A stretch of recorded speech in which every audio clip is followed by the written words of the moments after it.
Bonsoir à toutes et à tous et bienvenue dans le Club Pancho. Ravi de vous retrouver pour une nouvelle émission. On se retrouve pour le 104e numéro du Club Pancho en direct sur Twitch. Je salue Nissar Deta qui est déjà présente sur le chat. Eh bien, on va parler à chaud, hein. Il s'est passé une petite heure après la fin de la rencontre entre l'OGC Nice et le Clermont Foot 63. C'était pas une chouette après-midi, très sincèrement. L'OGC Nice a fait un piteux match nul 0-0, pas de but, un fond de jeu quasi inexistant sur la rencontre. Mais quand même des choses à voir. Là, direct, je rentre dans l'art. Mais on va essayer de structurer tout ça. On sait que les émissions à chaud, c'est pas forcément ce qu'il y a de plus évident à faire, surtout lorsqu'on fait un match comme ça. En cas de victoire, on est tout beau et on est tout content. Mais là, voilà, il va falloir s'y atteler. L'OGC Nice n'a pas perdu le foot. L'OGC Nice est quatrième et restera quatrième à l'issue de cette rencontre-là. Mais voilà, quatrième match sans victoire, quatrième match consécutif sans avoir marqué de but. Et voilà, quoi, tout simplement. Pour m'accompagner, les soldats du soir sont eh bien, les habitués. Anto, qui se révèle chroniqueur, mais également rédacteur d'articles ou créateur d'un livre, améliorer son tir au foot. Salut Anto, comment ça Oui, va? bien le bonsoir à tous. Oui, en effet, j'ai écrit ce livre là en quelques minutes pour essayer de passer ça aux joueurs de l'OGC Nice. Parce que vraisemblablement, ils ne savent pas tirer dans un ballon vers un but. Donc, ballon dans cage, pas compris. Donc, voilà, on va essayer de faire filer cet article jusqu'au club. Humblement, on va essayer d'apporter des éléments de compréhension pour finalement voilà, tenter de faire comprendre l'objectif même d'un match de football, hein. Euh, il est là également. Là, j'ai la fine équipe. Il manque juste que Louraille, notre cher ami Guy, mais qui préfère faire des interviews chez France Bleu Azur et passer chez 100% Aiglon. Voilà, pas de message subliminal, hein. Tu fais comme tu veux. Il n'y a aucun problème. Nous, on est là avec les gars, quoi. Salut Matt, comment tu vas? Ben, je pense comme tous les Niçois qui ont dédié leur après-midi à l'OGC Nice, j'ai envie de casser des meubles, j'ai envie de crier, je vais pas bien. Personne peut aller bien après un match comme ça.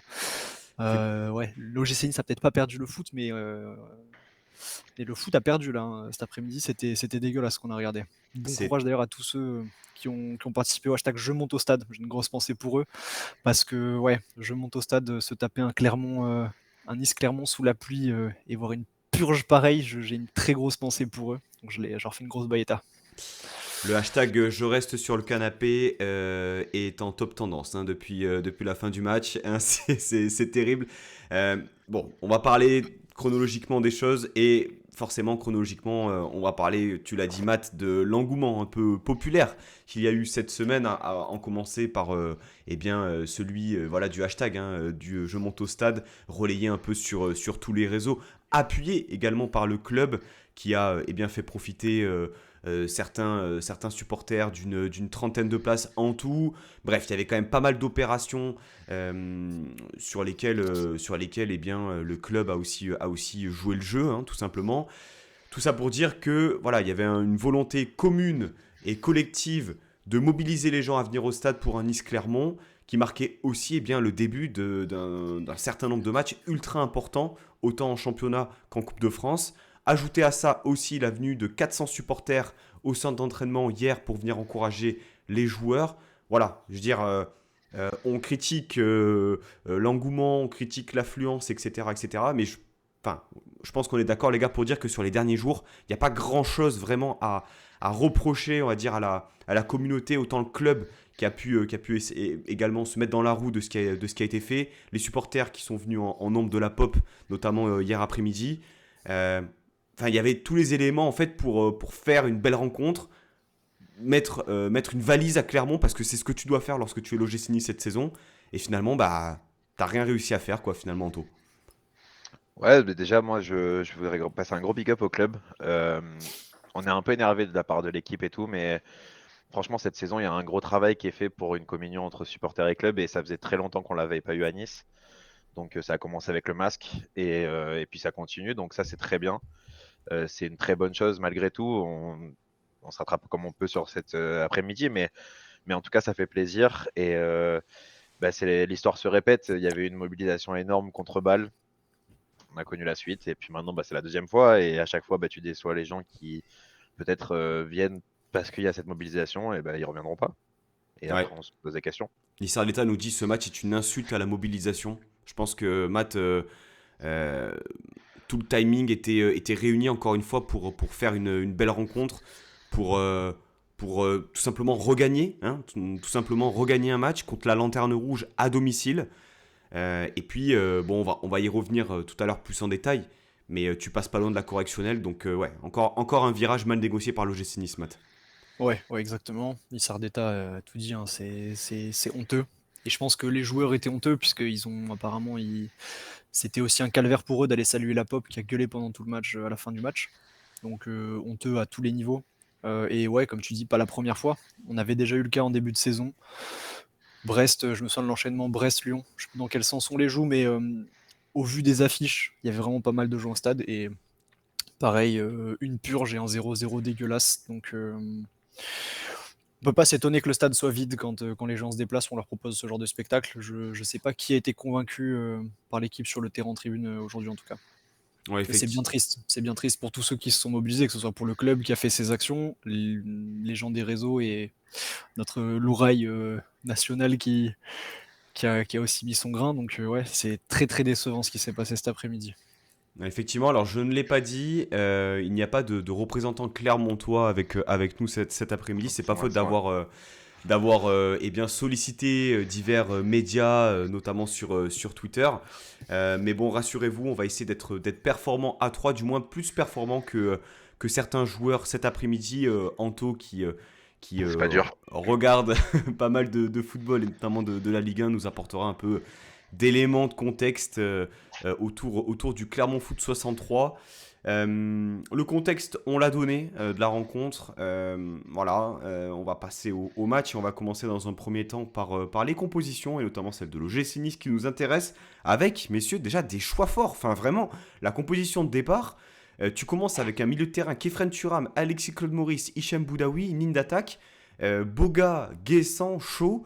C'était quelque chose qui était, voilà, dont on avait déjà parlé ici. Et puis le questionnement autour du retour des deux joueurs à la Coupe d'Afrique des Nations, que sont Jérémy Boga et Terem Moffi. Finalement, sur le papier, bah, tu démarres sans doute avec l'une de tes compositions en apparence les plus sexy et puis offensive, Anto. Ouais, carrément. Moi, personnellement, quand la compo est sortie, j'ai bandé. Pardon. J'étais très content. Et, non, non, c'est quelque chose, c'est hyper intéressant. C'est hyper intéressant de faire confiance à Claude Maurice. Je pense que même il y a quelques mois, avant que le mercato se finisse, il y a un mois avant que le mercato se finisse, on s'est tous dit que, enfin, il y en a beaucoup qui voulaient voir le départ de Claude Maurice. Et ben, force est de constater qu'il arrive à être titulaire, donc c'est assez incroyable, alors que tout le monde est là, sauf Sanson. Donc non, c'est intéressant. Peut-être celui qui nous manque, c'est Valentin Rosier à droite. Où pour l'instant, on a un peu du mal à comprendre ce qui se passe avec lui, hors de forme ou quoi que ce soit, mais ça prend un peu de temps quand même, peut-être un peu trop à mon goût. Donc non, c'était quand même très intéressant et ça donnait vraiment envie de voir ce match. Ouais, effectivement, Matt, retour de Kefren Turam dans un poste de numéro 6 qu'il avait déjà testé avant sa blessure. Ça avait plutôt bien fonctionné, même si on garde en tête ce match à Montpellier où il est bon dans le jeu, mais rate 2-3 occasions franches. Tu donnes de la confiance à Alexis Claude Maurice pour remplacer Morgan Sanson. Hichem Boudaoui aussi, même si on y reviendra, mais prestation assez compliquée du milieu algérien. La compo, concrètement, tu aurais modifié quoi sur le 11 de départ? Moi, je pense que j'aurais mis Laborde en centrale à la place de Dante, tu vois, histoire de vraiment avoir la compo la plus offensive possible. Non, sans déconner, il fallait faire quoi de plus? C'est-à-dire qu'on a mis que des joueurs à vocation offensive sur le terrain, à part peut-être Melvin Barr, Dante et Todibo. Mais incompréhensible. ACM, qui est un peu on va dire le choix marquant là dans cette compo. Franchement, il fait son match. C'est un des seuls pour lequel je pense qu'on n'a pas trop de critiques à faire. Et c'est fou que ce soit lui le joueur le plus impliqué, alors que potentiellement dans 5 mois, il est plus au club, le C'est mec. ça, putain, merci. C'est-à-dire qu'en fait, le mec, bon, il est sorti derrière les fagots, quoi. Enfin, je veux dire, on connaît tous ce joueur par rapport à son passage à l'OGC Nice, par rapport au prix qu'il a coûté, par rapport aux blessures. Mais c'est quand même dingue que dans les milieux de terrain, ce soit lui qui soit vraiment le plus marquant, le plus pertinent balle au pied, alors que si ça se trouve, dans 5 mois, si ça se trouve, il a déjà même signé son contrat avec son autre club. On le sait même pas parce que c'est peut-être pas déjà relié, mais je sais pas, moi je suis partagé en me disant je suis content pour le joueur et en même temps je me dis mais attends, les autres milieux font quoi finalement? Anto. En fait, ça te donne envie de bazarder tout ton milieu de terrain. Et tu Exactement. parlais de la prestation du coup d'Hicham Boudaoui et Kefren Turam, on peut commencer à mettre des tirs. Je sais qu'Anto est un grand fan de Kefren Turam, mais faut pas s'étonner que ton équipe produise aucun jeu quand ton numéro 6 passe son temps à se cacher derrière les adversaires. On a vu des vidéos prises du stade, le mec il fait ses courses d'appel, je suis un fou, il fait pas de courses d'appel, il a fait aucun appel du match. Il passe son temps à se cacher. On sait que le 6 dans la compo de Farioli, c'est censé être ta rampe de lancement. Il a rien lancé du tout. Il a peut-être fait une ou deux chevauchées et encore. Et moi, franchement, j'en ai marre de retenir les matchs de Kefren Turam au travers de ces chevauchées. Je préférerais retenir des actions où il distille bien le jeu, ou comme a fait un petit peu Claude Maurice, il se montre en tant que relais dans le cœur du jeu pour faire monter, pour casser les lignes. Là, honnêtement, le match de Kefren Turam, moi, je trouvais que c'était franchement, c'est une catastrophe, c'est un naufrage. Il fait toujours son travail défensif, il fait des interceptions, il repousse des ballons. Mais moi, je retiens rien d'autre de son match à Kefren Turam. Et Anto, je te vois dire non de la tête. Si tu veux défendre le bonhomme, vas-y. Mais pour moi, sur ce match, il est indéfendable. Bah, en fait, on a trouvé notre tête de turc de fin de saison. Parce qu'en fait, ce qui est triste, c'est que quand c'est lui qui touche le ballon, bizarrement, on a des occasions. Alors après, on sait rien en faire dans les 20 derniers mètres, mais le décalage sur Chou en début de match, c'est lui. La plupart du temps, celui qui réoriente le jeu et qui te fait que tu gagnes des mètres d'avance sur la défense, c'est lui. C'est tout le temps lui. Ce soir, il a été bon, franchement. Alors après, il marche peut-être, mais en fait, c'est tellement facile de lui taper dessus, alors que tu as au moins 5 joueurs ce soir qui sont plus, où il faut plus taper dessus que lui, que moi, ça me désole en fait. C'est juste, ça est devenu une tête de Turc. On défait notre haine sur lui. Ok, il a pas marqué. Bah ouais, il a fait ses 2 frappes fracassées en l'air. Bah, je suis désolé, mais quand je vois Evan Guessant face au but, bah, je me dis, je comprends pourquoi tous les autres, ils vont pas marquer de but, puisque personne ne veut marquer de but dans cette équipe. Il marche, ouais, je veux bien.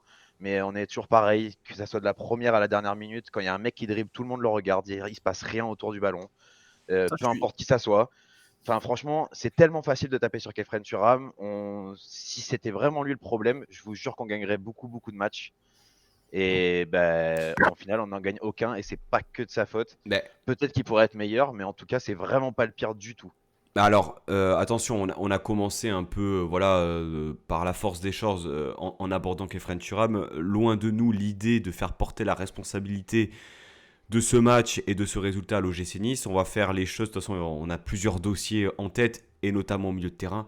On va revenir dessus. Mais par contre, moi je rejoins un peu Matt sur le fait que, mis à part l'attente un peu démesurée qu'on peut attendre autour du joueur, mis à part le fait que ce soit probablement sa dernière saison au club, mis à part tout ça, en fait, moi je vois pas un leader.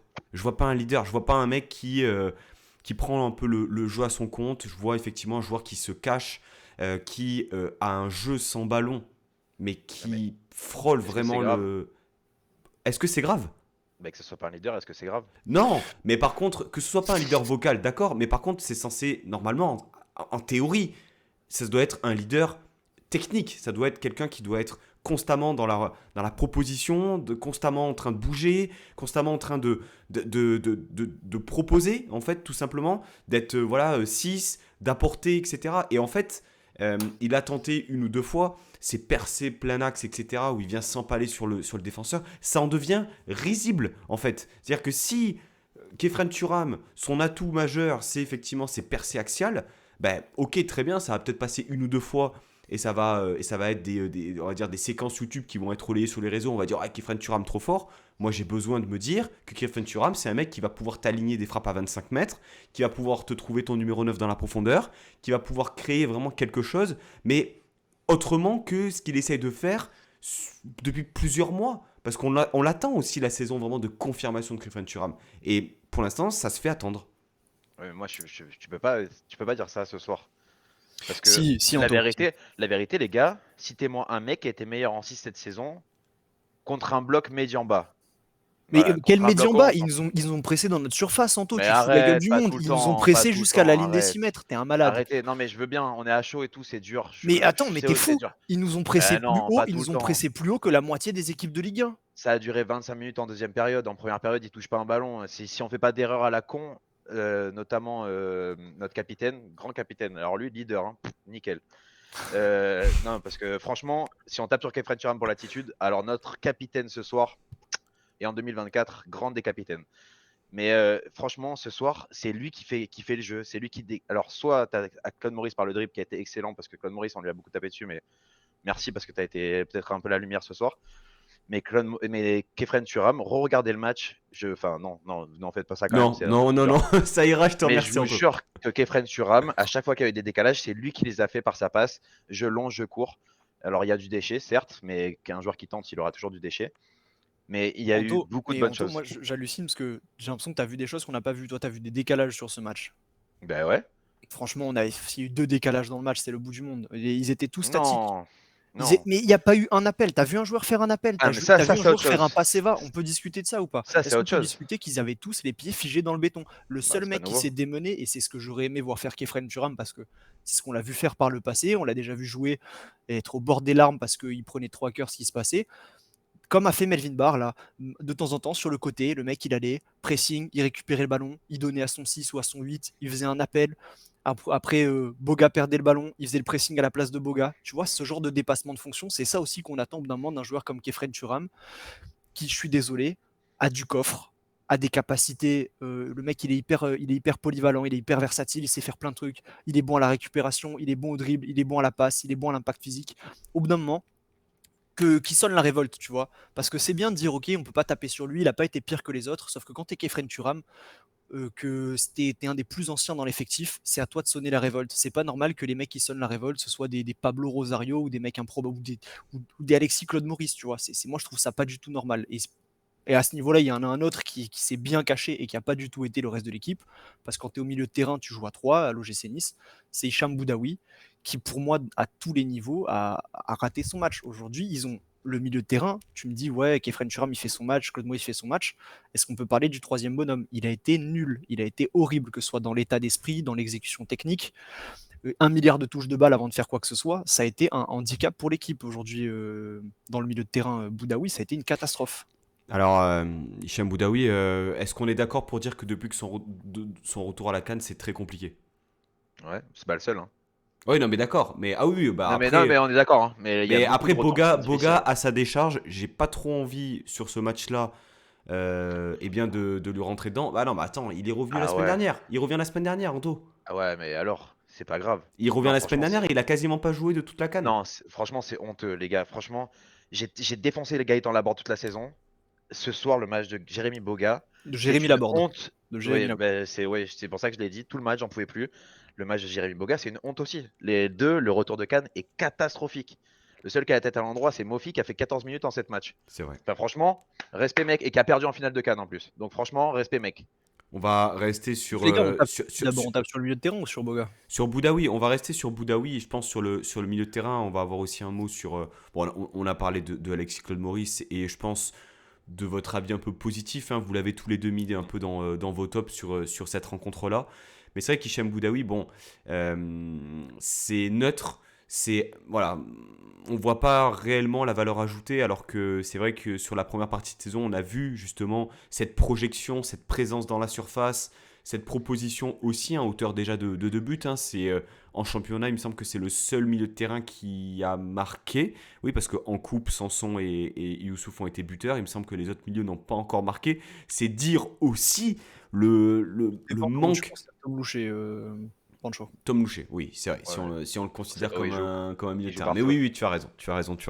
Mais c'est dire aussi le manque criant de stats de notre milieu de terrain. Je pense que là-dessus, on est tous d'accord. Mais alors, Hicham Boudaoui, moi, il y a quelque chose qui m'a un peu gêné, c'est l'attitude. Alors, on parlait un peu de la nonchalance de Kefren Turam. Hicham Boudaoui, c'est les petits sourires, le côté un peu, j'ai l'impression, je m'en foutiste, du moins de ce qu'on perçoit. Voilà, j'ai pas l'impression d'avoir des guerriers par moment. Et je pense qu'au milieu de terrain, on a besoin d'avoir bah, déjà des bons joueurs, ça va de soi, mais aussi des mecs qui en veulent, quoi. Boudaoui, quand il sort et qui fait mine de ne pas comprendre le choix du coach, mais en fait, tu dois sortir en courant, taper la main de ton coéquipier et t'asseoir sur le banc. Et déjà, avoir une vision sur le match forcément et encourager tes coéquipiers, mais surtout réfléchir sur tes derniers matchs. Parce que Boudaoui, moi je veux bien le défendre et dire qu'effectivement il fait des choses ou il voit des choses que d'autres joueurs ne voient pas ou ne font pas. Mais sur les derniers matchs, c'est très très compliqué, quoi. C'est le cousin de Boudaoui, il est resté à l'aéroport d'Abidjan, c'est pas possible. C'est les cheveux. Les cheveux, La peut-être. nouvelle coupe de cheveux, lui va pas trop bien. Mais bizarrement, les mecs qui ont un peu des afros, c'est bon. Tu rigoles, Anto, mais moi je serais pour qu'ils aient tous une coupe militaire. Rappelez-vous Lemina, il arrive Grand Raid. Ça a duré un demi-match de préparation. Coupe militaire, il allait mettre des grands coups de tête à tout le monde. Voilà, c'est ça qu'il nous faut. Arrête. Attends, Faut des Melvin Barr, il coups. a fait un projet pendant 2 ans pour avoir une nouvelle coupe de cheveux. Si tu lui fais la coupe militaire maintenant, c'est dommage quand même. Ok, peut-être on peut. Peut-être on peut. Non, mais au-delà de ça, c'est vrai que Boudaoui, son match, il est catastrophique. Dans l'attitude, moi, ça m'a un peu rappelé, je sais pas si vous vous souvenez l'année dernière, Ramsey, qui avait toujours le sourire et tout. Sauf que Ramsey, il y avait une chose, c'est qu'il jouait juste et qu'il cavalait sur le terrain. Combien de fois on a vu Boudaoui, entre guillemets, courir que quand c'était visible, quand le ballon il est pas loin, Hmm. etc. Mais 1 milliard d'actions, une des plus flagrantes pour moi, c'est une où il est sur le côté avec Shaw. Shaw qui a été moins pire, mais où tous les deux, l'équipe perd le ballon, et tu sais, on les voit tous les deux lever les bras au ciel, un peu abandonner l'action. Oh, il y a deux côtés sur le terrain. Ça se joue pas qu'avec le ballon, le football, il faut se replier. Et vraiment, cette action-là, je pense que ça devait être autour de la 15-20e, je me suis dit, ils y sont pas dans la tête. Tu sais que quand tu as les joueurs qui abandonnent l'action à la perte du ballon, tu peux pas jouer avec une équipe pareille, c'est pas possible. Et Boudaoui a été symptomatique de ça. Il a mis aucun rythme. Il ne suis pas souvenir d'une récupération de balle où il se soit arraché. Franchement, son match, il est catastrophique. Vraiment, le milieu de terrain a été nul. Franchement, enfin, Anto, t'as ressenti un peu sur Boudaoui, et c'est vrai que dans les dernières émissions, alors que le collectif va un peu moins bien du côté de l'OGC Nice, finalement, un problème qu'on n'avait peut-être pas vu sur le début de saison bah, apparaît. C'est-à-dire que le niveau en fait, du milieu de terrain, au même titre que ACM cet après-midi, dire que Morgan Sanson est ton meilleur milieu de terrain sur le début d'année 2024, alors tant mieux pour lui. Mais ça montre quand même qu'il y a vraisemblablement un problème, Anto. De toute façon, notre milieu de terrain n'est pas bon.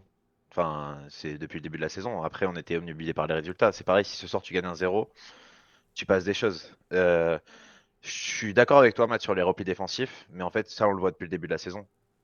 Morgan Sanson, Gaëtan Laborde, Terem Moffi, tout le monde le fait. Ils le font tous. depuis le début de la saison, je suis pas d'accord. Au début de saison, on était très très bon justement à récupérer le ballon vers notre but parce que tout le monde courait après le porteur de ballon. Le mec, il commençait à courir. S'il se débarrassait pas du ballon par la passe, il avait un mec, deux mecs sur le dos. Et ça, on Non. le fait plus. Mais même le pressing, est-ce qu'on a pressé clairement, tu vois? Bah On non. n'a pas Ah, défendu. mais ça, c'est un problème qu'on reviendra plus tard, je pense. Je pense que j'ai un sujet à aborder, mais il y en a une rampe de lancement qui est pas bonne, enfin pour ça notamment. Est-ce que tu penses que Mais c'est uniquement un problème, je te coupe Anto, de rampe de lancement parce que je rejoins Matt là-dessus, c'est que est-ce qu'il n'y aurait pas aussi un problème physique? Est-ce que c'est éventuellement le cas? Parce que je nous trouve quand même bien moins frais, bien moins présents aussi athlétiquement, physiquement dans les duels. On n'a pas récupéré énormément de ballons hauts, alors que Clermont, sur quelques situations, aurait pu effectivement en profiter. Enfin, ton ressenti là-dessus, est-ce que tu penses qu'il y a éventuellement un problème physique? non, je pense pas, parce que les 3 derniers matchs que tu fais physiquement, t'es là, même si t'es des fois un peu moins fort que par exemple Brest dans les duels et tout ça. Globalement, physiquement, t'es bien, tu récupères des ballons hauts contre Lyon. On n'arrive pas à les concrétiser, mais tu fais 2 ou 3 récupérations à 15 mètres du but. Je crois qu'il y en a une ce soir aussi où on la gère encore très mal. Enfin, tu vois, je pense pas que ça soit ça. Je pense qu'il y a aussi bah, t'es quand même dans une spirale négative. Et c'est pour ça qu'on attendait tous de se relancer là ce soir, ça ferait du bien 3 points, même si bah, tu prends 3 points comme on prend d'habitude à l'arraché, mais au moins tu aurais gagné. Donc non, après notre milieu de terrain, c'est un. Je sais pas si vous avez regardé un peu les équipes qui sont un peu dans notre critère de jeu, on va dire, sans comparer les niveaux, mais que ce soit Brighton, Leverkusen, ou dans le style de jeu, tu as à peu près la même chose. Bah, les milieux de terrain, c'est pas du tout les mêmes caractéristiques. Je dis pas que nos milieux de terrain sont nuls ou pas au niveau ou quoi que ce soit, mais c'est pas du tout les caractéristiques dont tu as besoin. Tu as besoin de mecs qui font des allers-retours à pleine balle tout le match. Il n'y en a aucun qui peut le faire à Nice pour l'instant. Le seul qui avait ces critères-là, c'est Boudaoui, mais il n'y est pas du tout en ce moment. Peut-être que lui, physiquement, il n'y est pas, ça c'est possible. Mais tu n'as aucun joueur qui est capable de faire ça pendant au moins 70 minutes. Donc c'est un énorme souci pour l'instant. On T'as Tom clôture. Louché. Ouais, Tom Louché, alors surprenant aussi de ne pas l'avoir vu sur la pelouse. Je pense On parlera plus que tard, mais oui, il peut. Ouais. ah, mais enfin, quand tu fais rentrer ton dernier changement, c'est Youssouf qui rentre numéro 6 alors que tu fais 0-0 contre Clermont à domicile. Pardonnez-moi, hein, mais je comprends pas. C'est quoi? C'est que tu verrouilles pour récupérer un point? On est vraiment à ce niveau-là de faiblesse en fait, concrètement. Enfin, vous l'expliquez comment le fait que Tom Louché ne soit pas rentré sur ce match-là? Alors, il est jeune, ok, d'accord, il est peut-être un peu, il a pas d'expérience, etc. Mais tu vas pas me faire croire que sur un match comme ça, il ne mérite pas de jouer 20 minutes.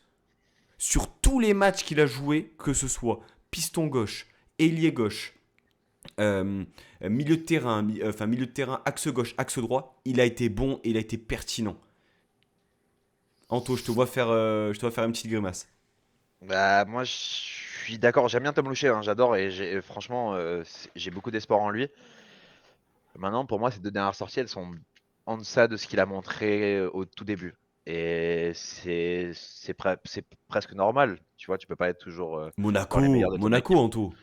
Bah, moi, je le trouve moyen contre Monaco. Tu Sa vois, je trouve première que c'est mi-temps, pas. vraiment? Ouais, moi, je le trouve. Voilà, il a ce penalty et tout ça, ça embellit un peu le tout. Mais globalement, je le trouve pas extraordinaire, tu vois. C'est pas non plus. C'est, tu vois, c'est pas comme si on avait un joueur. Vraiment, il sortait du lot, quoi. Et il est, je trouve, moi, très moyen. Après, je l'en veux pas du tout, parce que c'est pas à lui, justement, d'être au top. Mais ces dernières sorties, elles sont un peu moins bonnes. Tu vois un peu ce qui peut lui manquer aussi. Comme Guessant, en fait, plus tu as d'échantillons, plus tu remarques aussi les lacunes qu'il peut y avoir.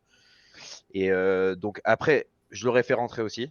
C'est une des premières choses que j'ai dit, c'est que j'aurais voulu préférer voir rentrer Louché que Youssouf sur la fin du match. Mais peut-être qu'il y a aussi peut-être que c'est un apprentissage, j'en sais rien. Peut-être que Farioli aussi essaye de le faire progresser en lui mettant un peu des barrières, j'en sais rien. Enfin, je sais pas. Effectivement, on va clôturer, je pense, sur le milieu de terrain, les gars. On va passer éventuellement à la ligne d'attaque. Matt, tu voulais rajouter quelque chose? Ouais, j'ai rajouté juste un truc sur, vu qu'on était sur les changements, sur l'entrée de Rosario. Hmm, Est-ce que c'est normal que. Bon, après, c'est un double, je crois que c'est un double changement. T'as Rosario et Mofi, je crois, qui rentrent en même temps.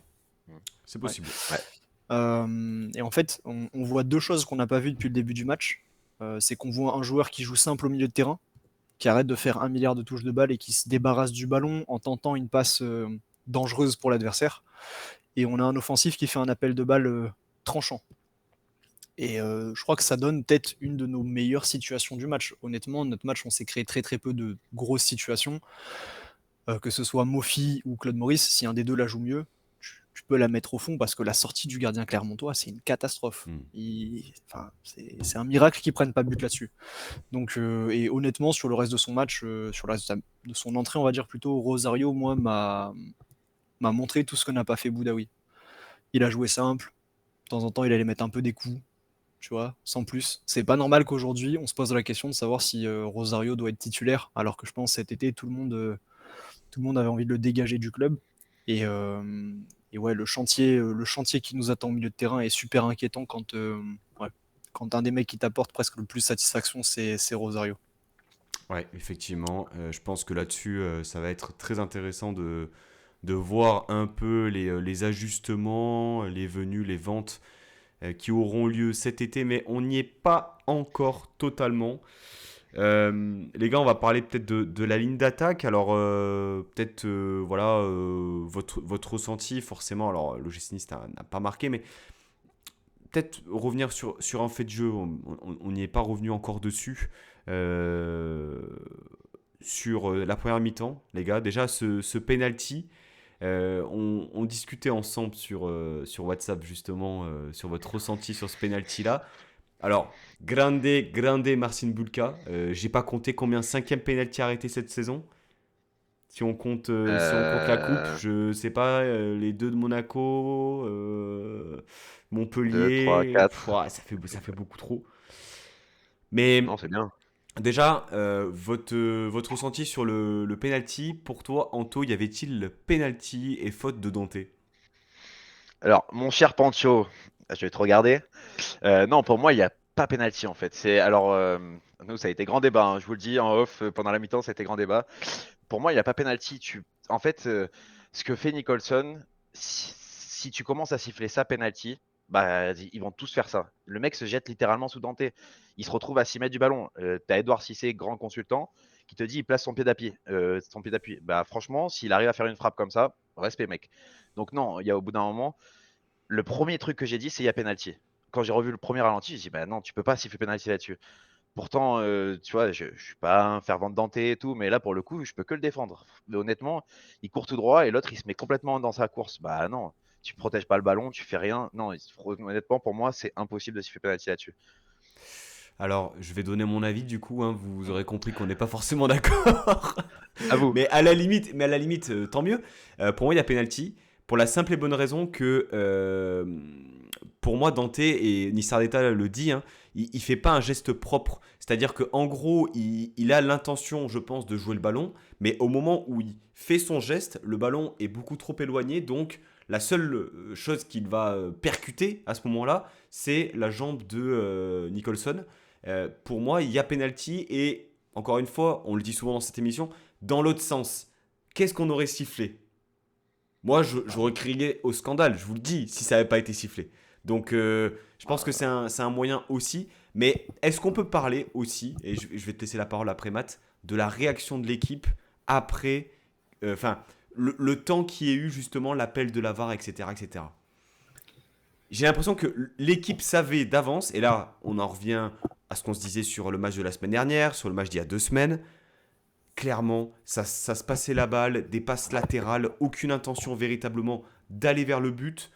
On attendait la sentence. On attendait la sentence de ce penalty-là, alors que, bah, en fait, non. Tant que ça n'a pas été sifflé, tu joues, tu joues, tu joues. Voilà. Et comme quand il y a un accrochage dans la surface, tu vas gratter auprès de l'arbitre. Tu vas exprimer le fait que voilà, tu n'es pas d'accord. Il faut du caractère, il faut de la personnalité. Et la personnalité, ça a été beaucoup relayé sur Prime. Il n'y en a pas eu autant dans le jeu que dans les attitudes. Il n'y en a pas eu cet après-midi-là. Et je trouve que vraiment l'action qui a suivi en fait la faute hein, finalement de Dante bah, montre quand même certaines choses qu'on avait déjà identifiées sur les 2 dernières semaines. Matt, Alors, est-ce que je commence par le penalty ou je commence par le mindset des joueurs? tu peux commencer par le penalty, je pense que ça va t'amener sur le mindset après. Ok. Moi, pour le penalty, du coup, l'avantage, c'est que je me trouve un peu entre vous deux, parce que j'ai vu l'action directe, je vois le geste de Dante, et je me dis, mais c'est péno, c'est sûr, c'est péno. Todibo, il fait des yeux comme ça, parce que le geste de Dante, il est dégueulasse. Boulka, il est choqué de ce qui se passe, pareil, il est outré. Moi, je crie au péno. Franchement, je vois l'action, et je sais que c'est, enfin, entre guillemets, c'est sûr, c'est péno. Et ensuite, avec l'angle qu'ils ont montré quand l'arbitre est allé voir la VAR, l'angle qui est du coup un peu au-dessus derrière la cage là, dans quel monde est-ce que Nicholson il rattrape le ballon après son jeu de corps? Il a plus le ballon. Parce que moi, en fait, je le vois, entre guillemets, protéger le ballon au début en direct. Je me dis, vas-y, il est en possession du ballon. Même s'il n'a pas contrôlé avec le pied, même s'il n'a pas vraiment mis le ballon dans sa possession, sous son contrôle, j'avais quand même l'impression qu'il était maître du ballon à ce moment-là. Et le geste de Dante est dégueulasse. En fait, Dante, il lui met un shoot. Vraiment, ça, c'est horrible. Mais de l'autre côté, vu d'en haut, avec le geste avec le décalage de corps, avec la direction qu'il donne à son corps, il va pas vers le ballon, Nicholson. Donc, j'ai envie de dire, pas penalty. Après, à la différence de vous deux, un peu plus tôt dans l'après-midi, j'ai regardé Lens Monaco. Et Lens Monaco, à un moment donné, il y a Minamino qui arrive pleine bourre. Samba est en train de ramasser le ballon. Il envoie un shoot qui part en 6 mètres et se prend Samba et tombe. Et là, on donne penalty. Et donc, au regard de cette action qui est sifflée, où Minamino pouvait rien faire, de toute façon, qu'il se prenne Samba ou pas, il a jeté le ballon en 6 mètres. Ils ont donné penalty. Si tu donnes penalty sur Minamino, tu donnes penalty sur Nicholson. Mais pour moi, dans les deux cas, ça devrait pas être sifflé parce que c'est pas dans l'esprit du jeu. Un joueur qui peut rien faire du ballon, t'es pas censé lui donner Ouais, un mais alors penalty. du coup, ça veut dire que si tu considères que tu siffles faute uniquement quand la victime de la faute est en possession ou non du ballon, ou du moins peut prétendre à le récupérer après, ça te laisse en fait une jurisprudence énorme sur ce qui est acceptable ou pas. Tu vois ce que je veux dire? Enfin, peut-être qu'effectivement il y a un doute sur le fait que Nicholson puisse récupérer le ballon après ou pas, mais le contact il est réel, tu vois. Enfin, tu peux pas Ouais, mais retirer. c'est Ouais. comme, tu vois, c'est comme deux mecs qui se mettent des droites dans la surface. Est-ce que du coup, un défenseur met une droite à un attaquant dans la surface parce que les mots montent? Tu donnes péno ou pas? C'est hors du jeu. Tu vois, c'est là la question. Franchement, honnêtement, je sais pas comment le juger. Moi, en tout cas, dans ma vision du foot, tu donnes pas péno sur ce genre d'action. Mais, et en plus, là, pour le coup, tu vois, par exemple, le penalty qu'avait eu Monaco en première partie de saison et nous en deuxième, c'est vraiment le défenseur qui vient faire un contact sur l'attaquant. Là, c'est l'attaquant qui se jette devant le défenseur. Tu vois, c'est totalement différent, quoi. Parce que sinon, Valbuena, il en aurait obtenu des penalties, tu vois. Pourtant, il n'en a pas eu tant que ça non plus. Et Donc, après, ouais, vas-y, Anto. c'est un peu c'est le truc, en fait. C'est que là, il joue. Alors, c'est bien, dans un sens, nous, on manque de vis énormément. Mais regarde, tu parles de manque de vis, t'as vu la réaction de Dante au contact? Dante, il est encore en train de tomber, il fait ça avec la main. Oui, Et mais ça, ça, du ouais. coup, symptomatique de tout Ça, le c'est reste de bien. l'équipe, et j'ai envie de dire même du public. Pourquoi est-ce qu'on fait que siffler? Pourquoi est-ce que, enfin, tu vois, je suis pas au stade, hein, mais pourquoi est-ce qu'on siffle le mec qui reste par terre? Au contraire, tu vois, genre, allez-y les gars, allez, jetez-vous au but, et entre guillemets, faites-le changer d'idée, tu vois, l'arbitre. Les Clermontois, quand nous, on a eu des situations, on a 2-3 fois des joueurs qui sont tombés dans la surface, on a demandé des mains, ils nous ont pas attendu, hein. Ils sont allés jouer, ils ont remonté le ballon le plus vite possible, et surtout, ils n'ont pas fait sortir le ballon. Les mecs ont gardé le plus possible le ballon dans le jeu pour faire traîner, etc., pour un peu forcer la décision. Et sur ça, je suis désolé, on n'est pas malin. On a dit qu'on manquait de vis contre Lyon, on a dit qu'on manquait de vis contre Monaco, contre Clermont, à nouveau. Brest L'équipe, aussi, hein. Brest, j'englobe la main dans la surface où si tu. Non, mais si tu as un peu plus de vis, ou du moins tu peux prétendre à aller voir, tu vois, tu peux prétendre à aller mettre une forme de pression. Alors attention, on n'est pas là en train de vanter le mauvais jeu ou Si, si. le nasty game, comme on peut dire en NBA. Ah, si, de fou. Non, mais ça fait, Ah, pour moi, si, ça de fait fou. partie du foot. Ça fait partie De du foot, fou. tu vois. De fou. Et pour moi, c'est aussi symptomatique d'une équipe qui, voilà, est très scolaire, très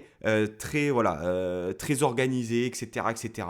Mais par contre, voilà, tactiquement, tu peux être le plus rodé possible. Si tu te fais marcher dessus dans l'impact et dans le comment dirais-je, le vice aussi, l'intelligence, euh, on n'arrivera pas à franchir un cap dans notre projet et dans notre club.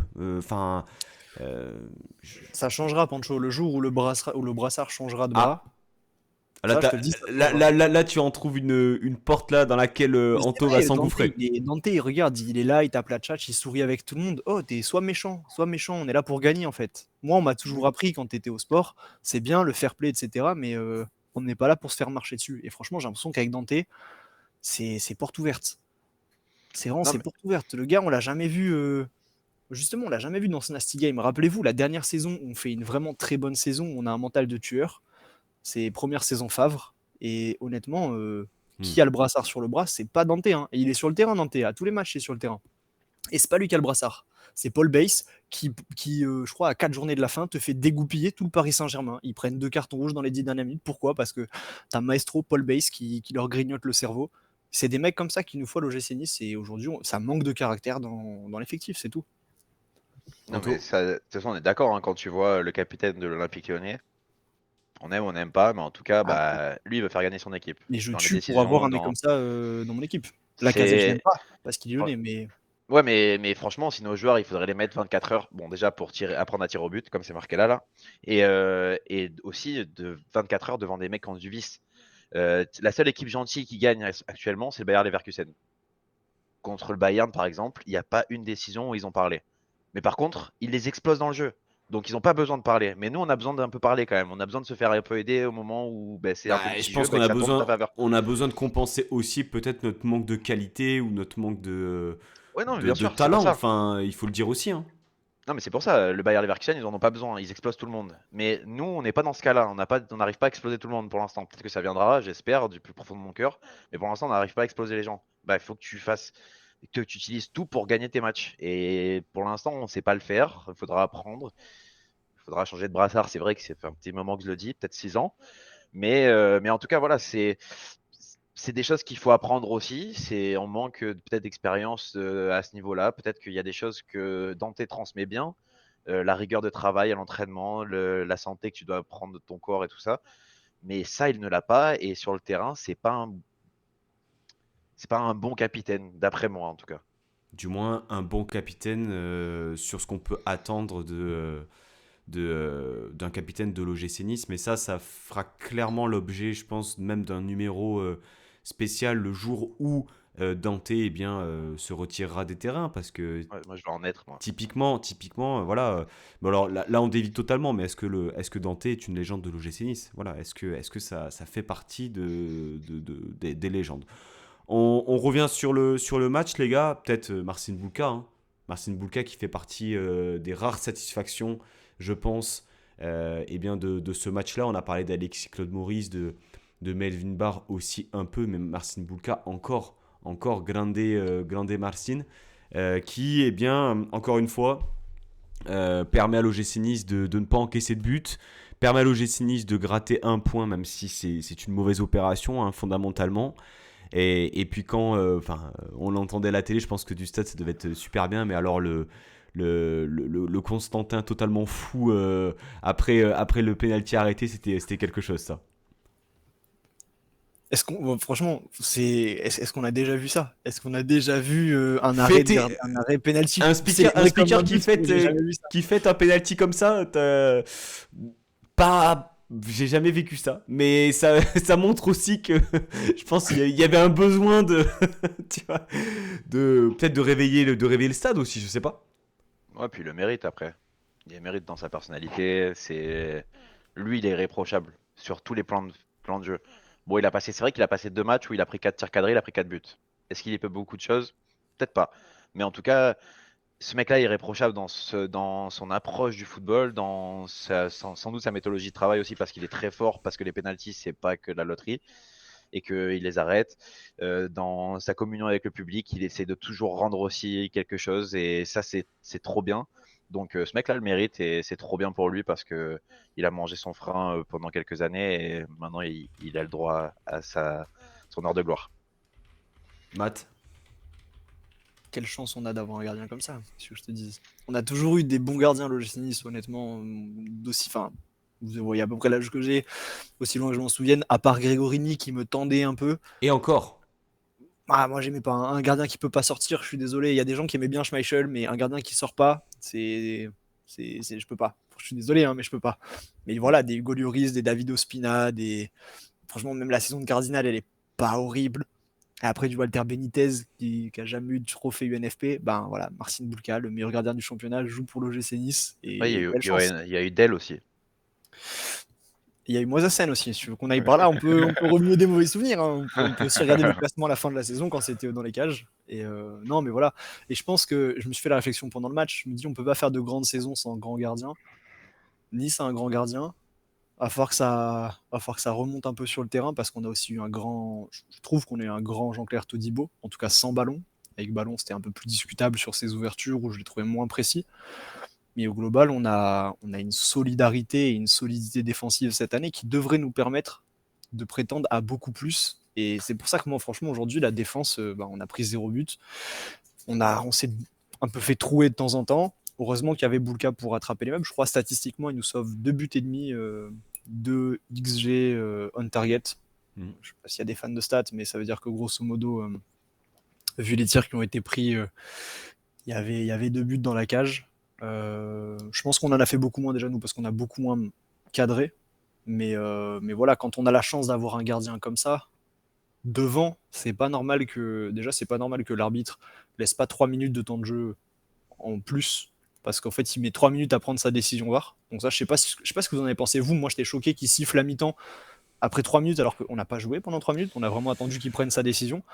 Ouais, et surtout, on rentre sur le terrain. Moi, j'ai pas vu des mecs avec les dents qui rayent le sol, quoi. Donc, Bah oui, c'est clair que la décision, elle était hyper longue. Je pense que il n'était pas unanime, du moins au niveau du camion VAR, parce que ça a sollicité bien le visionnage des images par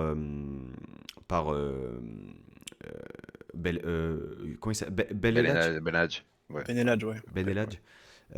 Donc bon, c'était super long, mais encore une fois, on a déjà eu ce débat-là sur l'utilisation même de la VAR. Il y a beaucoup de choses à revoir. Quelle situation visionner, combien de temps tu mets pour les visionner, à quel moment l'arbitre intervient, à quel moment l'arbitre se fait solliciter ou non par la VAR. Enfin, je veux dire, c'est quelque chose qui a totalement plombé la fin de première mi-temps.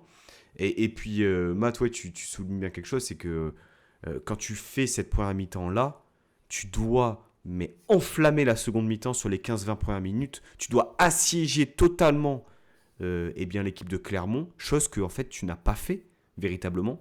Tu n'as pas fait dans la rencontre. Alors peut-être effectivement en première mi-temps où c'était un peu plus positif. Mais en fait, Clermont n'a pas résisté. Enfin, il n'y a pas eu des moments vraiment où ils étaient sur la rupture. Bien au contraire, ils auraient même pu ils auraient même pu marquer au-delà même du penalty parce qu'ils ont des situations quand même qui sont intéressantes. Pas des occasions franches, mais des situations quand même. Moi, la question que je me suis posée, les gars, c'est que en début de saison, on se disait quand même, bon, on fait des petites victoires, c'est pas tout le temps flambant, mais on gagne et c'est cohérent. Là, en fait, aujourd'hui, sur le match, là, on va pas tout remettre en cause. Hein. Écoutez l'interview de Francesco Farioli en fin de rencontre. Mais alors, ce match-là, en fait, j'avais l'impression qu'il n'y avait aucun projet de jeu, aucune idéologie, que les joueurs se découvraient. Sur cette rencontre-là, attention, hein, sur cette rencontre-là, où c'était effectivement la chasse aux exploits individuels et qu'il n'y avait pas de force collective, en fait. Je suis d'accord et pas d'accord. Je comprends, c'est beaucoup moins bien que les 3 derniers matchs, ça, il n'y a pas de problème. Maintenant, il y a quand même des choses. Il y a eu, malgré tout, t'as eu vraiment des vraies combinaisons ce match-ci. Alors, ça n'a pas amené à quelque chose de plus flamboyant que les derniers matchs, mais en tout cas, tu as eu des vraies combinaisons. Le problème, c'est que dès qu'on approche de la surface, je ne sais pas ce qu'on fait. D'ailleurs, j'ai plus d'explications, je ne sais plus pour comment expliquer tout ça. Mais je trouve que si tu arrives à tirer ballon dans le truc carré, là, enfin rectangulaire qui est au bout du terrain. Avec les filets là, Anto. Ouais, c'est ça, le truc carré qui flotte un peu là, je sais pas trop ce que Ah, c'est. c'est la cage. Je crois que ça s'appelle Ah, la cage. ouais, la cage, cage, ouais, c'est ça. Mais en fait, si on arrivait à un peu se mettre ça comme objectif que de faire comprendre. Non, mais en fait, c'est un truc de fou, quoi. Depuis le début de la saison, j'en peux plus. Je ne comprends pas comment comment on est aussi nul. Et je le disais tout à l'heure, un peu en off, mais en fait, dans cette équipe, il n'y a qu'un seul mec qui veut marquer des buts et c'est Terem Moffi. Les autres, ils ne veulent pas marquer. Ils n'ont pas la hargne de marquer. Ils ne veulent. Tu vois, c'est un truc symptomatique, mais Dante qui reprend le corner là, à un moment, qui la remet au point de penalty, mais la dilettante de Jordan Lotomba pour aller chercher son ballon, la dilettante de Kefren Turam et peu importe n'importe qui frappe dans le ballon. Mais putain, waouh. Evan Guessant, la première mi-temps d'Evan Guessant est fantastique dans les pieds, dans le jeu. Il perd pas beaucoup de ballons, il le rend très bien, il arrive à vraiment créer des espaces et tout, franchement, top. Par contre, mais face au but, il est catastrophique. C'est une catastrophe. Il ne veut pas marquer, ou alors je sais pas où. Enfin, il y a un truc, ou alors il ne sait pas le faire. J'en sais rien. C'est pas une de ses qualités, mais il n'est pas bon face au but et on a un vrai problème. Et même un mec qui normalement veut marquer plein de buts et qui ne sait faire que ça, c'est Gaëtan Laborde. Cette saison, il n'a pas du tout le sens du but non plus. Le seul qui fait une vraie frappe, c'est Terem Moffi. Et c'est triste à dire parce qu'il a joué 20 minutes dans ce match, à un poste qui n'est pas forcément le sien. Donc ça va poser question. Mais pour moi, par exemple, Terem Moffi ne doit jamais sortir du 11 parce que c'est le seul mec qui apporte marquer des buts dans cette équipe, peu importe où il joue en fait.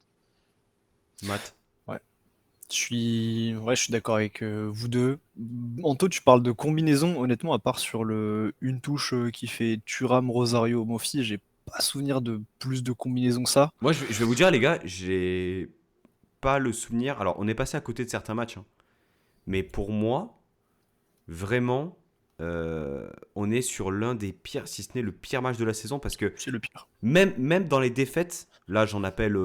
Alors, non, Rennes. Rennes, compliqué quand même. Rennes, c'était très très en compliqué. parcage, à moins en ce moment. Moi, honnêtement, Non, pas. Rennes, t'as pas d'occasion, si ce n'est la Non, frappe de ACM à l'heure de jeu. Quoi. Par rapport au match qu'on fait aujourd'hui, la seule différence, c'est la qualité de l'adversaire. Si on prend juste le match qu'a produit l'OGC Nice, je pense pas du tout qu'on propose un meilleur match aujourd'hui que contre Rennes. Bah, Peut-être, ok, on a Jean-Claire Todibo qui fait des bonnes interventions défensives, si vous voulez, tu vois, ou Boulka qui arrête un penalty. On peut Non, sortir quelques perfs individuels, mais collectivement, on a été catastrophique. non, là, c'est Collectivement, la couleur. C'est la colère. Contre Rennes, c'était non, c'est pas la cataclysmique. colère. Anto. Moi, je me suis appliqué à regarder un truc qui a commencé à me choquer à partir de la 20e, 15-20e, ça a commencé à me choquer très fort. Et je sais pas si vous avez fait du foot, je pense que beaucoup de gens qui écoutent le podcast ont joué en club et on les connaît, les phrases classiques en club. Quand tu reçois une passe, t'attaques ton ballon. Les joueurs n'ont pas attaqué leur ballon. On attendait les ballons, les pieds plantés. Et combien de fois on a vu nos joueurs jouer du corps pour essayer de jouer un peu en contrôle orienté parce qu'on attendait le ballon, les pieds plantés dans le sol. Des appels de vol, ne serait-ce que des passes EVA, la base du football. Tu fais ta passe, tu fais un appel. Tu parles de Leverkusen, tu regardes jouer Leverkusen, Anto, Mhm. un modèle de passe EVA, des jeux à 3 joueurs, ta passe va et un appel et un deuxième appel pour le porteur de ballon. On n'a vu aucun appel. On dit oui, on ne sait pas quoi faire devant la cage, mais c'est normal qu'on ne sache pas quoi faire, qu'on ne soit pas efficace. Notre jeu est extrêmement lisible parce qu'on ne crée pas de décalage, on ne crée pas de faille dans la défense adverse, parce qu'on ne crée pas d'appel, on n'a pas de jeu sans ballon. On ne crée on fait aucun appel utile entre guillemets. Les seuls qu'on a vu faire, c'est un petit peu Melvin Barr et Mohamed Ali Chaud qui tentaient de temps en temps, voilà, de mettre un peu de rythme, on va dire. et quand Et Melvin ça Barr reste. faisait ses dédoublements, il n'était pas servi. Oui, et donc j'en viens à ce que je disais. Je crois que je débriefais le dernier match, ça devait être Lyon. L'année dernière, on a crié sur les joueurs pour qu'ils tirent. On voulait qu'ils tentent leur chance de manière un peu plus individuelle. Cette année, moi, j'aimerais bien que de temps en temps, ils se rendent compte qu'ils jouent à 11 le match et que parfois la solution va pas venir d'eux. On a vu de temps en temps des mecs prendre des frappes à 25-30 mètres, alors qu'un ballon glissé plat du pied, ça fera la différence. On a vu et on sent que l'équipe est pas habituée à ça. Je sais plus à quel moment du match c'était. On a vu quelqu'un faire une passe en profondeur, vraiment à la rupture du bloc, parce qu'on était aligné sur les lignes de la défense, on jouait à la limite du hors-jeu. On a vu une passe en profondeur passe un peu aveugle, qui a brisé tout le monde. Bah, elle a surtout brisé nos attaquants qui n'ont pas du tout suivi l'action. Je pense qu'il y a un vrai problème dans cette équipe de jeu collectif et d'allant collectif. Je ne sais pas comment ils s'entraînent, je ne sais pas comment ils ont l'habitude d'attaquer à l'entraînement, mais vraisemblablement, c'est pas transposable en match, ou du moins, c'est pas suffisamment collectif. Enfin, honnêtement, je me pose des questions sur la qualité des entraînements quand je vois ce que je vois en match. C'est pas normal que sur tes 4-5 joueurs offensifs, quand les 8 et les latéraux se mêlent au jeu offensif, il n'y ait aucun mouvement autour du porteur du ballon. Si jamais vous avez la foi et que vous êtes vraiment je sais pas, peut-être vous êtes gothique, émo, je sais pas quoi, vous aimez la souffrance, la douleur, et vous voulez absolument faire le replay du match, ne regardez pas le joueur qui a le ballon dans les pieds, regardez les autres. Oui. Et vraiment, vous allez avoir envie de leur hurler dessus, de faire ne serait-ce qu'un appel de balle. Voilà. T'attaques pas ton ballon, tu presses pas l'adversaire, tu fais pas d'appel. Comment espérer gagner un match dans ces conditions-là? C'était impossible. Melvin Barr a déclaré après le match, on avait l'impression qu'on pouvait jouer des heures sans marquer. Enfin, ouais, t'as pas joué ton match. Enfin, l'OGC Nice n'a pas joué son match, donc c'était impossible de gagner, tout simplement. Ouais, effectivement, je pense que tu as résumé un peu, mais le problème qui est régulier en fait sur les dernières semaines, à savoir, euh, à savoir le manque de mouvement avec, sans ballon, le manque de disponibilité, le manque d'envie, d'intensité. Il y a beaucoup de manque en fait. Et finalement, alors je vais être un peu, un peu rude peut-être, mais l'OGC Nice ce soir et va terminer le week-end à la 4e place, Santo. J'ai vu un tweet que j'ai relayé de Alex de Castro, euh, suiveur assidu de l'OGC Nice, qui disait que finalement, eh bien, l'état de grâce, d'une certaine façon, était terminé. L'OGC Nice aujourd'hui retourne à sa place. Et finalement, Anto, est-ce que le podium aujourd'hui, dans l'état actuel des choses, alors, je ne suis pas en train de dire, encore une fois, je ne suis pas en train de prendre uniquement la prestation de cet après-midi. Je prends vraiment les prestations depuis la reprise, en fait, depuis 2024, donc depuis 2 mois, véritablement. Est-ce que l'OGC Nice s'est vu peut-être un peu trop beau, ou est-ce qu'on a vu trop beau l'OGC Nice en ayant été sur le podium depuis un certain temps, depuis septembre, en fait, quasiment. Parce que ce soir, tu es 4e, et finalement, la dynamique, tu as Rennes qui revient très fort, qui est en phase de gagner au Parc des Princes, là, ce soir. Mhm. Comment tu vois ça en fait? Est-ce que c'est un un retour logique finalement? Bah non, on n'a jamais été en sur-régime. On n'a Tu trouves qu'on n'a jamais été en sur-régime? Bah non, on n'a jamais survolé un match. C'est se mentir. Là, en réalité, on se ment, hein. Là, c'est pareil. Je suis totalement d'accord avec ce qu'a dit Matt. Je suis d'accord sur toute la ligne. Mais c'est pas depuis aujourd'hui. C'est pas depuis un mois et demi. C'est depuis le début de la saison que c'est comme ça. Bah justement, Des appels dans notre club. bah, Bah bah, ouais, mais du coup, t'es pas. Ouais, mais t'as pas eu l'état de du coup, grâce, t'as pas été ça le veut dire meilleur. que finalement, tu as bénéficié d'une assise défensive et de certains éléments qui t'ont permis de récupérer des points. Mais voilà, Mais c'est pareil. est-ce que tu étais à ton niveau véritable ou est-ce que là, finalement, bah voilà, sur régime, là, tu es fin février, tu es dans le dernier rush de la saison et finalement, cet après-midi, tu fais caca culotte, quoi, finalement. Ouais, je suis d'accord, mais t'as 200 d'expected goals sur la saison, t'as marqué 14 buts. Tu peux pas être en sur-régime si tu fais ça. C'est pas possible. Dans ce sens-là, ok. Tu vois ce que je veux dire, c'est que en fait, on est tellement nul devant qu'on ne peut pas être en sur-régime, c'est pas possible. Alors que les autres étaient bidons en début de saison et que nous, on ait pris des points. On a eu peut-être un peu de réussite des fois, c'est vrai. On a marqué un but, on sait pas trop comment, et on sait pas trop comment on a marqué beaucoup de buts. Mais en tout cas, bah, tu as gagné des matchs importants en début de saison. Là, on les gagne plus, et c'est uniquement ce qui fait la différence. Mais si ce soir, admettons, Terem Moffi qui frappe, on va dire, parce que c'est lui qui a eu la meilleure frappe, on va dire. Lui, elle part pleine lucarne, tu gagnes tes 3 points. C'est exactement les mêmes matchs que tu faisais en début de saison. Pourtant, t'es pas en sur-régime ce soir. On est d'accord. Je suis pas forcément d'accord avec toi. J'en appelle aussi à l'avis de Matt là-dessus. J'ai l'impression que je te rejoins sur le fait qu'on était peut-être un peu plus clinique. C'est-à-dire, on avait moins de situations, ou du moins, on galérait à en mettre, mais on en mettait une, et derrière, eh bien, on se reposait sur notre assise défensive. Mais moi, j'ai quand même l'impression qu'on est moins fort collectivement. C'est-à-dire moins fort dans le pressing, moins présent aussi dans la hauteur du bloc, moins présent aussi sur les duels. En fait, honnêtement, ce match-là, cet après-midi, et même sur les derniers, j'ai l'impression qu'on est dans une recherche de surprendre l'adversaire, plus que sur le début de saison, et que du coup, le fait de surprendre l'adversaire te force à dénaturer le jeu sur lequel tu t'es construit en début de saison. Mais le revers de la médaille, c'est que bah, finalement, tu n'arrives plus à te reposer sur tes forces et tu fais des matchs un peu quelconques, quoi. En vrai, vu que tu me demandes d'arbitrer ça, Pancho, je vais Non, intervenir. Déjà, juste en ressenti. Juste en non, ressenti. non, déjà, je vais commencer par dire que tu es un véritable chat noir parce que Paris a eu un penalty à la dernière minute et ils ont égalisé contre Rennes. Donc ça, je pense que Let's déjà, go, Pamos. Les satisfactions, c'est- les gars. Yes, le FC Procuration est de Oui. retour. Yes, Oui. yes. Stade Rennais, SRFC. Déjà, je pense qu'en fait, il y a dû avoir un tweet de Flo Buzzo qui a dû dire vraiment c'est une opération catastrophique pour l'OGC Nice. Et dans la seconde, il y a eu penalty pour le PSG parce qu'on sait comment ça se passe. Alors attends, je me permets quand même parce que non, parce que ça c'est pas mal drôle parce que on dit ouais Pancho machin t'es un chat noir. Alors attends, Flo progressivement de semaine en semaine il assoit tranquillement sa place dans le top 3. Je vous lis un tweet de Flo à la sortie de la compo de l'OGC Nice. Oh la compo de baiser. J'ai la gaule là c'est trop. C'est quoi ce poulet? Le football est de retour à Nice messieurs dames. Visionnaire vraiment. Le visionnaire était de sortie. Je te Mais, laisse poursuivre. après, du coup, ouais, pour en venir un peu plus à l'OGC Nice, sa dynamique, est-ce qu'on a été en sur-régime ou non? Il y a un classement des expected points qui est sorti avant cette journée. Nice, 39 expected points, 39 points. Donc franchement, on était dans nos temps de passage. On a parfois bénéficié d'un peu de surperformance. Je pense à Monaco, Marseille. On s'en est bien sorti. Mais il y avait une récurrence, c'est que en première partie de saison, quand les gens jouaient Nice, on disait ouais, mais Nice a gagné parce que c'est le pire match de la saison de insérer nom du club.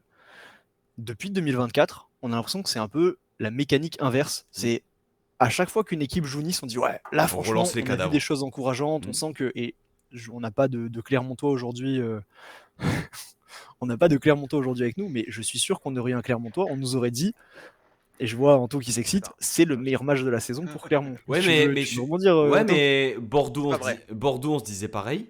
Enfin, Bordeaux, il nous l'a dit, le Bordelais nous a dit ouais, c'est le meilleur match de la saison de Bordeaux. Lyon, honnêtement, oui, ok, il y a la victoire. Non, franchement, le match qu'ils font contre nous, c'est peut-être le plus complet que fait Lyon. J'ai regardé là un peu depuis qu'ils ont fait leur mercato d'hiver. Face à nous, ils ont fait leur match le plus complet. Bah, Anto, je te vois sceptique. Intervient, mais Je suis pas trop d'accord. Ouais. à part Brest qu'on a vraiment embêté, pour moi, on est une équipe qui est bonne à prendre, vraiment. Anto, Non, mais tu voulais intervenir sur le sujet. par contre, une chose, je suis d'accord avec toi, Pancho, c'est que collectivement, on est moins présent dans l'aspect du don pour son collègue. C'est-à-dire que souvent, Nice, première partie de saison, c'est Hicham qui est au duel. T'as un mec qui arrive derrière lui pour l'aider. Et du coup, bah, 75% du temps, tu récupères le ballon parce que ce mec-là, il est derrière toi et il va t'aider. Donc ça, je suis d'accord. Après, Lyon, pour moi, Lyon fait pas. Enfin, de toute façon, je vous l'avais dit en off après votre Club Pancho la semaine dernière. Pour moi, Lyon a pas fait un bon match contre nous. Ils ont fait 20 bonnes minutes et c'est tout. Et non, enfin bref, moi je suis de cet avis-là. Et Ouais, mais Clermont, dans le jeu. Ouais, mais dans le moi, jeu, honnêtement, c'est pas ouf Mathis, dans il le fait jeu. récital au milieu de terrain. Tu demandes Ah aux ouais. Lyonnais, franchement, ils ont fait un super match contre nous, vraiment. Mais oui, mais c'était au fond du trou. Mais enfin, bref, moi je suis pas de cet avis-là. Mais et Clermont, pour situer un peu, pour que les gens comprennent, ceux qui regardent pas beaucoup Clermont, Clermont c'est une équipe qui l'année dernière était en sur-régime pour le coup. Gastien n'est pas un coach qui a énormément d'idées. Et je pense que beaucoup de Clermontois me rejoindront là-dessus. Maintenant, ça a très bien marché l'année dernière. C'est un groupe qui a très peu changé. Et c'est une équipe qui fait un match sur deux, où on va dire un match sur deux, ils sont complètement la tête dans le trou et ils prennent 5 buts. Et un match sur deux où c'est à peu près cohérent, où c'est ce qu'ils faisaient l'année dernière, sauf que bah, ils perdent quand même parce qu'ils sont nuls. Alors nous, on les a pas battus, mais sinon les autres, ils arrivent à les battre. Notamment contre Rennes, quand ils vont au Rosen Park il y a 2 semaines ou la semaine dernière, je sais plus. Ils font un bon match et ils en prennent 3 dans la gamelle. C'est la différence entre ceux qui savent marquer des buts et ceux qui savent pas marquer de buts. Mais globalement, Clermont, ça alterne le courant alternatif. Et leur match de ce soir, il est bon sur quelques transitions, tu vois. Après, ils ont été solides derrière et ils se sont battus. Bon, ils sont bien aidés par des mecs qui ne savent pas attaquer. Mais globalement, il n'y a pas énormément de trucs incroyables de Clermont aujourd'hui, tu vois, à part les transitions et que les mecs se battent comme des chiens et que tu as l'impression que cette équipe, elle veut se maintenir. Tu vois, à part ça, Un petit, Dans le pressing, ils ont fait. un petit apport statistique juste pour appuyer un peu le développement d'Anto. Clermont, 23 matchs, 3 victoires, 8 nuls et 12 défaites, 16 buts marqués. Tiens, on est à combien nous? 22. Oh. Oui, c'est ça. Hein. But marqué et 36 encaissés. On est sur la troisième pire défense du championnat. Voilà.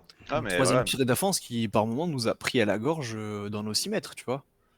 Parce qu'on on l'a pas cité, mais la remise catastrophique de Dante pour Boulka, elle est un peu plus courte, c'est but. Hein. Donc, C'est vrai. pour en revenir à l'autre point, ce qui faisait notre force, c'était notre défense. Sauf que depuis 2024, il y a un mec qui est totalement à la rue. Alors déjà, il y a notre milieu de terrain qui est un peu moins bon défensivement et qui justement, c'est apport collectif. Dans la globalité, c'est tous, franchement, j'en exclus pas beaucoup qui sont vraiment au-dessus du lot même défensivement. Mais alors Dante, franchement, il faut en parler, mais son année 2024 pour l'instant, elle est horrible. Et c'est même, je veux pas le cibler, voilà, quand Todibo était nul, je l'ai dit, mais Todibo, ça a été un match. Depuis, il est impérial. Dante, franchement, alors bon, il prend le rouge, c'est un peu malheureux. Mais globalement, sur ce match-ci, c'est catastrophique. Et c'est catastrophique tous les matchs. Il est tout le temps en retard. Il n'y a pas une fois où il coupe bien les ballons. Le seul truc qui fait un peu bien, c'est quand d'un coup il se retrouve dans les 45 mètres adverses, je sais pas trop pourquoi, et là, ok, c'est cool, brésilien et tout, pas trop mal. Mais sinon, défensivement, c'est catastrophique. La remise qui met à Bulka, tu prends le but, ben, c'est pour sa gueule. Le penalty, pas penalty, mais en tout cas, voilà, c'est encore lui. T'as un carton rouge il y a pas longtemps, qui peut-être te met dans la merde la semaine dernière, ou pas. Ça, c'est mon avis, mais voilà. Donc, Dante, ben, il est beaucoup moins fort, et Todibo compense tout, et heureusement. Mais si demain, par exemple, tu as une blessure de Todibo et que tu te retrouves avec Youssouf Dante, ben moi, je vais y aller en claquant des jambes dans les matchs.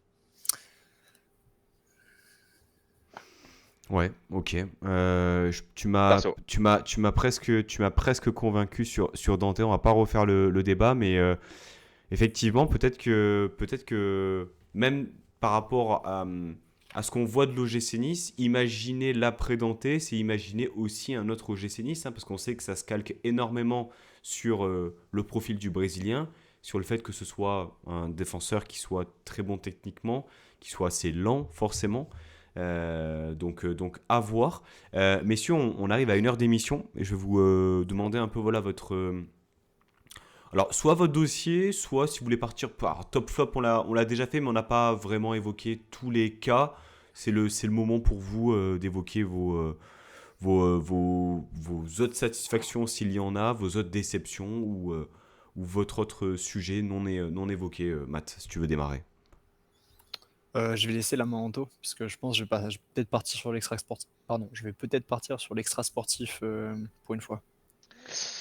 Euh, Déjà, juste un petit encart. L'après-Danté, potentiellement, on peut y arriver, mais l'après-Danté, Thuram, malheureusement Todibo, et peut-être plusieurs joueurs, c'est aussi ce qui va pouvoir permettre à Farioli de vraiment faire son jeu. Parce que bah, c'est peut-être que même Thuram n'est pas un joueur fait pour Farioli. Ça, je l'entends, je peux l'entendre. Donc peut-être que ça aussi, ça va permettre de vraiment voir ce que c'est le jeu Farioli.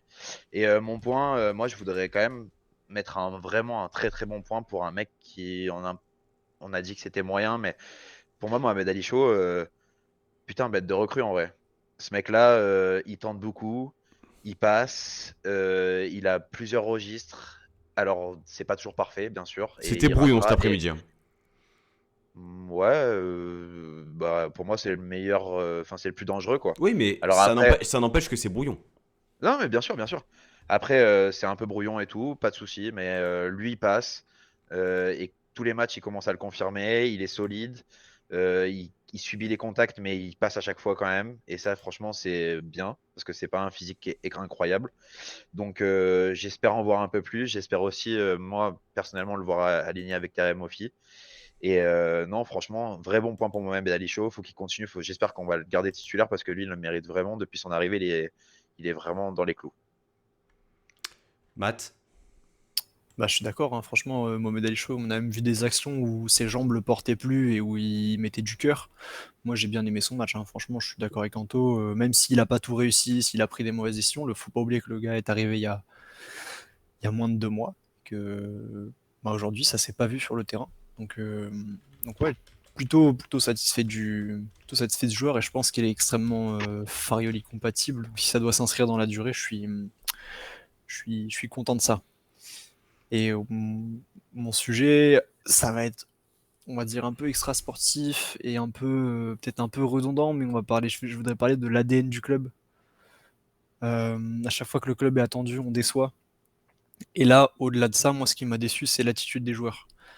Ils font un match qui est plus que discutable, et j'espère qu'ils en ont conscience. Effectivement, quand Boudaoui sort du terrain, on a l'impression il s'en fout.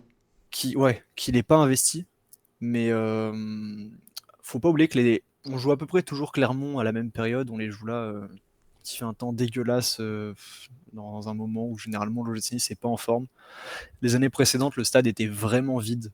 Ça s'est un peu moins vu cette année, notamment dû à la mobilisation. T'as des mecs en tribune qui sont allés vraiment se les geler parce que la plaine du Var, quand il fait ce temps-là, c'est pas agréable. Il fait froid. Donc ils sont venus, ils sont tenus chauds. Ils ont poussé ce qu'ils ont pu.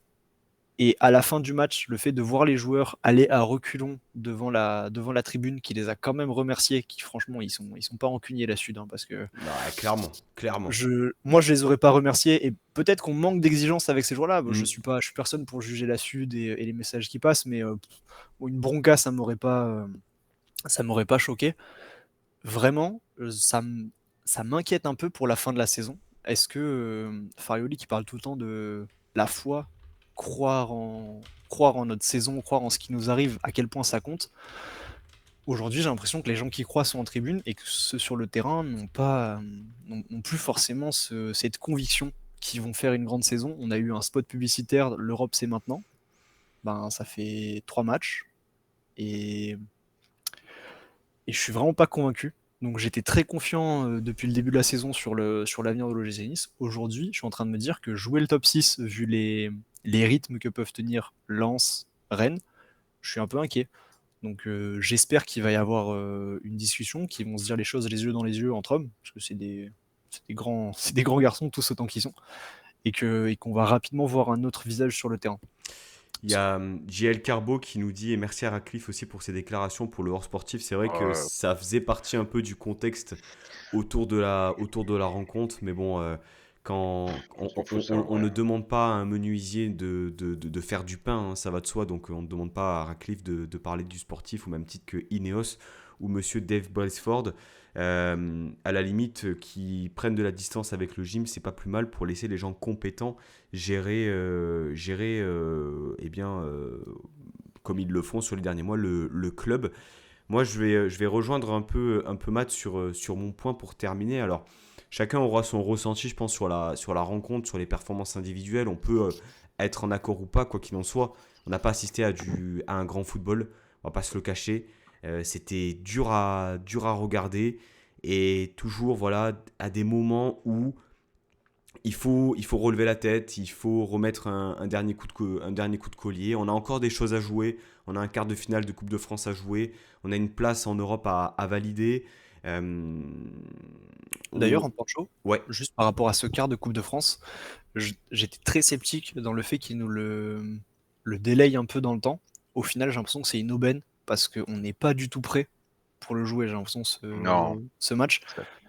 Et limite qu'il arrive plus tard, j'ai envie de voir ça comme peut-être comme un mal pour un bien. Ah, moi, bah, je suis pas d'accord du coup. C'est alors, l'inverse. ouais, vas-y, Anto. Bah, tu vas jouer Paris en fait. Tu sais toutes les équipes qui jouent Paris. Tu le sais, nous contre Paris. Franchement, si demain on joue Paris, on va dire putain, en fait, on est prêt pour la Ligue des Champions. Tu le sais. C'est toujours t'es au-dessus. Et peut-être que justement, s'il avait été là ce match, ben, tu vas faire ton match où tu vas te défoncer comme un fou parce que c'est Paris en face. Et si tu as le bonheur de gagner, bah, ça te relance. Et Je sais là, pas. du coup, on se tape un match 2 jours avant au Parc des Princes pour après jouer Lens. Enfin, Ouais, après, bon, on demande à aller en Europe, donc on demande aussi à jouer tous les 3 jours. Alors j'en conviens que le timing est extrêmement serré entre deux gros matchs. Bon, vraisemblablement, ça a déjà été, enfin, c'était déjà prévu avant même qu'il y ait eu le tirage, soit, mais on ne peut pas critiquer ce défaut de calendrier alors on prétend jouer l'Europe. Quoi qu'il en soit, les prochaines semaines vont être cruciales. Un virage raté, encore un cet après-midi. On aurait dû gagner largement, on aurait dû même se rassurer. On ne l'a pas fait. On verra comment se passent les prochaines semaines. Déjà, la semaine prochaine, c'est un déplacement à Toulouse. Ça va pas être évident. Toulouse qui l'a emporté contre Lille 3-1 et qui retrouve un peu des couleurs après une victoire à Monaco la semaine dernière. Donc là, c'est aussi pas évident dans la dynamique. Mais bon, on y croit. Si jamais je serais en parkage à Toulouse, donc voilà, c'est cette année foutu. c'est un match à l'extérieur, une défaite à la Beaujoire. Moi aussi. C'était le début des emmerdes pour nous. Peut-être que mon deuxième déplacement va signer la fin des emmerdes, je l'espère. Donc Ouais. voilà, bon, Ouais. bravo Toulouse, on n'a rien pu faire. Je suis Yes, yes, désolé. Allez, yes. hein. Bon, on va se projeter sur Nice-Montpellier du coup. Non, mais bon, on garde quand même un peu notre optimisme qui caractérise aussi, du moins le plus possible, cette émission. Même si là, cet après-midi, c'était vraiment pas évident. L'émission, elle est à retrouver dès ce soir sur Spotify et sur YouTube. Merci aux personnes présentes sur le chat. Merci à Romain, merci à Alex, merci à Nissardetta, merci à Idao, merci à toutes les personnes qui sont passées. Merci à vous les gars, à tous les deux pour votre venue, pour votre pertinence. Franchement, à chaud, je trouve que... Alors, peut-être que là, j'ai l'impression que ça a été, mais je réécouterai ça. Ouais, Ça va. non, mais ça fait du bien aussi, quoi. Enfin, pour le coup, que ce soit peut-être un peu moins structuré, et puis voilà. Franchement, le Passez off une... juste avant l'émission, là, il était salé quand même.